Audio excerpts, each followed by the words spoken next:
57 مسلمان ریاستیں ہیں، تقریباً 1.5-2 ارب مسلمان موجود ہیں۔ جب ہم اپنا تعلق، اپنی نسبت، اپنا رشتہ اللہ اور اللہ کے رسول صلی اللہ علیہ وآلہ وسلم سے اور قرآن کریم سے جوڑتے ہیں تو ہماری نفسیات تبدیل ہو جاتی ہے، ہماری نفسیات تبدیل ہو جاتی ہے۔ جو دین کا تقاضا ہے، دین کو مطلوب ہے۔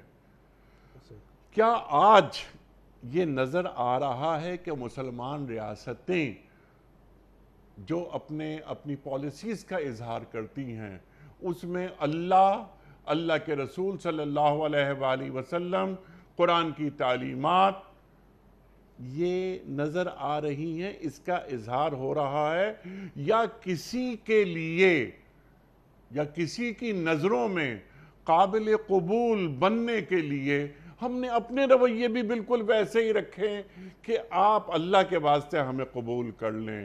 وہ معاش کا مسئلہ ہو، وہ ہمارا اخلاقیات کے معاملات ہوں، وہ ہمارے سیاست کے معاملات ہوں، مسلمانوں کی نفسیات، تمام بڑے بڑے جو ٹاپکس ہیں، یہ جو سویلائزیشن ہے، یہ جو تہذیب ہے، یہ جو تمدن ہے، یہ جو فکری غلامی ہے، تمام چیزیں ایک مسلمان کسی اور طرح سوچتا ہے۔ جو ہمارے دین کو مطلوب ہے وہ ہمارا صدر ہو، ہمارا وزیر اعظم ہو، ہمارے حکمران ہو، یا ایک کھیتوں میں کام کرنے والا آدمی، کہ میں مسلمان ہوں، اور ایک مسلمان خواہ وہ کسی جگہ ہو اس کی نفسیات تبدیل ہو جاتی ہے۔ ہمارا دین مسلمان کی نفسیات کو تبدیل کر دیتا ہے۔ کیا من حیث المجموع آپ کو یہ رویہ نظر آتا ہے؟ دیکھیں، قرآن تو مستقل پکار کر کے ہمیں اور ہماری تمام کی تمام جتنی بھی مقننہ، مقتدرہ، بیوروکریسی، اشرافیہ، حکمران طبقہ، ان سب کو پکار کر کے ایک مزاج دے رہا ہے، اور ایک مزاج خاص طور پر مؤمنانہ قرآنی مزاج تشکیل دیتا ہے۔ فکری غلامی سے نکلو۔ مگر افسوس کے ساتھ کہنا پڑتا ہے کہ حکمرانوں کی گفتگو اور پالیسیز میں ہمیں قرآن کی وہ رنگت، صبغت اللہ جس کو کہا گیا، اور وہ جو قرآنی مزاج ہے اس کو تلاش کرنے کی حسرت ہی رہ جاتی ہے، کہ جب کبھی ہمارا حکمران معاشی پالیسی بیان کر رہا ہے تو اللہ کا واسطہ معاشی پالیسی سے متعلق قرآن نے بھی تو کچھ کہا ہوگا نا؟ یقیناً، یعنی قرآن نے یمحق اللہ الربا کہا ہوا ہے کہ نہیں کہا ہوا؟ کیوں نہیں کہا؟ فَإِن لَمْ تَفْعَلُوا فَأْذَنُوا بِحَرْبٍ مِّنَ اللَّهِ وَرَسُولِهِ کہا ہوا ہے کہ نہیں کہا؟